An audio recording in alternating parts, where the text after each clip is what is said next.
beloved Boss Mike Cervera.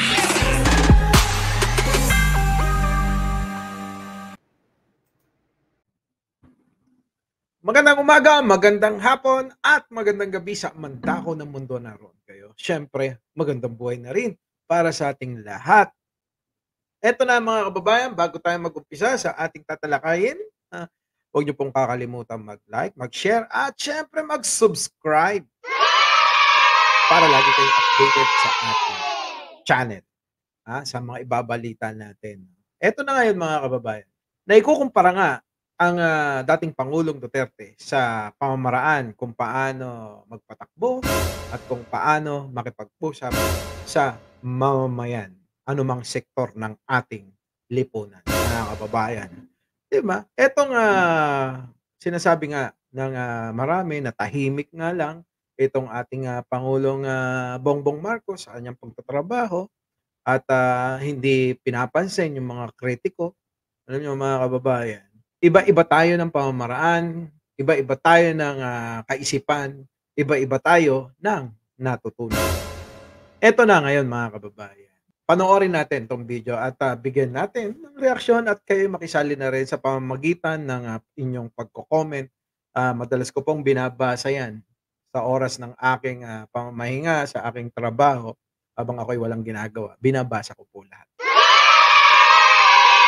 Pasok!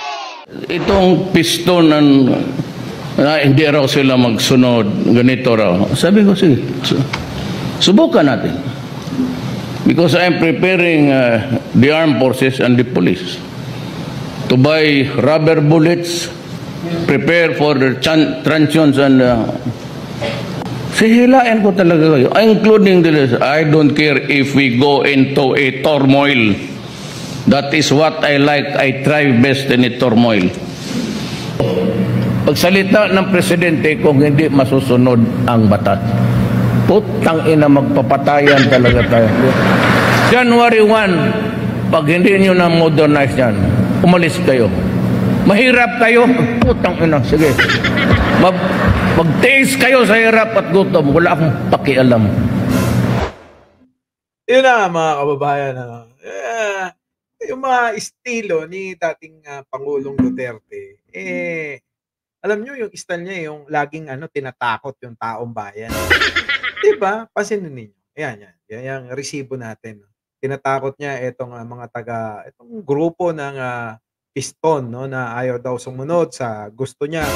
Itong planong modernisasyon pagdating dito sa mga jeep, mga kababayan. Pagdating dito sa mga jeep na dapat palitan na nga ng marami na nga mga gumagamit ngayon ng e-jeep, no, mga kababayan. At hanggang ngayon ay issue pa rin yan pagdating nga dito. Dahil nga kay Pangulong Bongbong Marcos, dahil nga hindi ito natapos ng dating administrasyon. Na ngayon, mga kababayan, itinutuloy lang ni Pangulong Bongbong Marcos. Na ngayon, para bang pinapalabas ng mga kritiko na kasalanan niya ni Bongbong Marcos. Diba? Tingin ko naman maaaring may tama kaya sinunod o pinagpatuloy ni Pangulong Bongbong Marcos yung plano na yan. Pero, eto mga kababayan, yung the way na pagde-deliver, the way na pagbibigay ng mensahe sa mga tao, no, na piling ni Pangulong Duterte dati na sumasaway sa kanyang kagustuhan, tatakutin niya na bahala kayong magutom. So parang, alam mo ba yun, imbis na makipagdialogo ka ng maayos, ipaliwanag mo ng maayos sa mga kababayan natin, maaaring hindi nila naiintindihan yung plano mo dahil nga, syempre, bago pa lang yan, mahirap talaga i-adapt, mga kababayan. Hindi lang ng mga operator at driver ng mga jeepney natin, kundi maging yung mga pasahero na araw-araw yan sumasakay dyan. Diba mga kababayan? Ngayon, alam niyo yun, walang ibang ginawa kundi manakot. Diba? Papatayin. Alam niyo yung mga ganun mga salita. Kayo, tumigil kayo sa droga, kundi papatay. Puro ganun So, alam niyo, yung panahon ng dating administrasyon, mga kababayan, Nabuhay tayo sa takot eh. Alam mo yun, lagi ka na lang matatakot. Diba? Lagi kang matatakot. Ayaw mo nang lumabas ng bahay eh, kasi alam mo yun, baka mamaya mapagkamalang kang adik eh. Mapagkamalang ka na gumagamit ng illegal na droga eh. O di yari ka. Hindi lingid sa inyong kaalaman niya mga kababayan. Maaaring yung iba pabor, maaaring marami ding hindi sumasang-ayon sa mga pamamaraan na gano'n. Oh, di ba mga kababayan? Ito na ngayon mga kababayan. Balikan natin tong issue nga na to, no? Isa-isay natin. Itong pisto na hindi raw sila magsunod, ganito raw. Sabi ko, sige, subukan natin.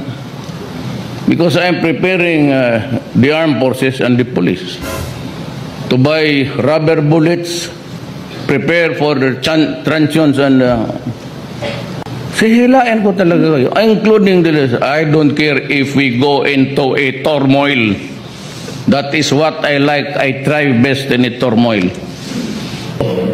Pagsalita ng presidente kung hindi masusunod ang batas. Putang ina, magpapatayan talaga tayo.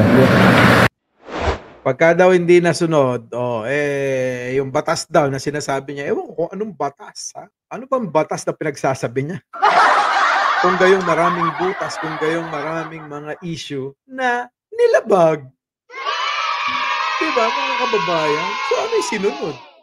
Alam niyo, mahirap kasing magsalita ka lang ng magsalita na ikaw mismo, lumalabag. Diba? Ikaw mismo lumalabag eh. January 1, pag hindi nyo na modernize yan, umalis kayo. Mahirap kayo. Putang ina, sige. Magtiis kayo sa hirap at gutom. Wala akong pakialam. So, yun, mga kababayan. Yun ang masakit doon, no? Yung walang pakialam. Sa madaling salita, mga kababayan, pag hindi ka sumunod, wala siyang pakialam sa'yo kung maghirap ka dyan. Diba? Ngayon mga kababayan, yung isang unit kung daw nagkakamali, halos sa 3 milyon yung halaga. Saan naman kukunin ng taong bayan yan? So may programa. O sige, let's say may programa. Bakit hindi na i-implement ng dating Pangulo? 'Di ba? Bakit ngayon ang kasalukuyang Pangulo pa rin yung nag-aayos? 'Di ba? Bakit dapat noon tinapos mo na 'yan? Di sana hindi na dagdag problema. Hindi lang utang yung iniwan ni dating Pangulong Duterte sa bansa natin eh. Ang daming problemang iniwan ng dating administrasyon sa kasalukuyang administrasyon sa pamumuno sa administrasyong Marcos, mga kababayan. Napakarami. Tingnan nyo yung Marawi, hindi pa pala tapos. Eto na naman na ngayon ay ini-issue nila. Pero yung mga kritiko, nakaalyado ng Pangulong Duterte, sinisisi kay Pangulong Bongbong Marcos. Yung ginagawang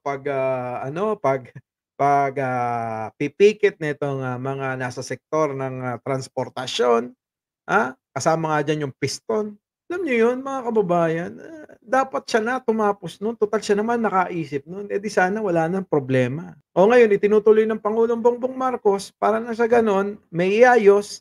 Siyempre, hindi pa rin maintindihan naman ng iba nating mga kababayan kung ano talaga plano dahil nga napakamahal naman nung isinisiksik sa kanila ng mga sasakyan na ipapalit. At saka isa, mga kababayan, baka pwede namang gumawa tayo ng sasakyan ng ipapalit sa mga jeep natin na luma.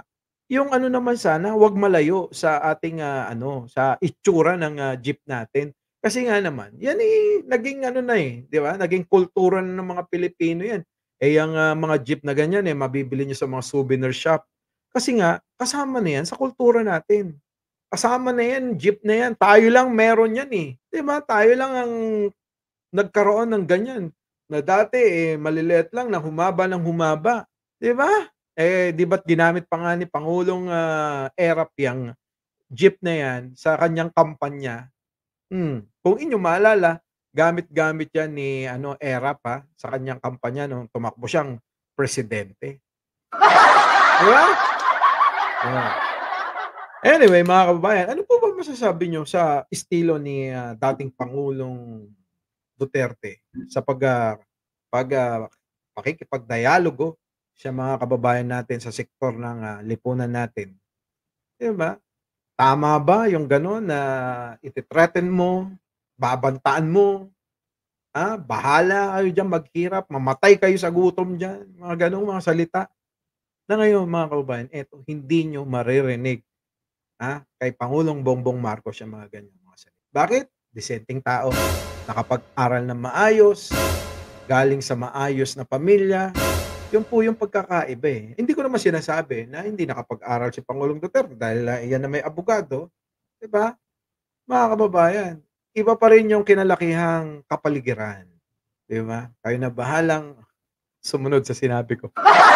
Anyway, mga kababayan, comment muli ang inyong mga suggestion o opinion nang sa ganon madagdagan naman natin yung ating kaalaman na manggagaling sa inyo.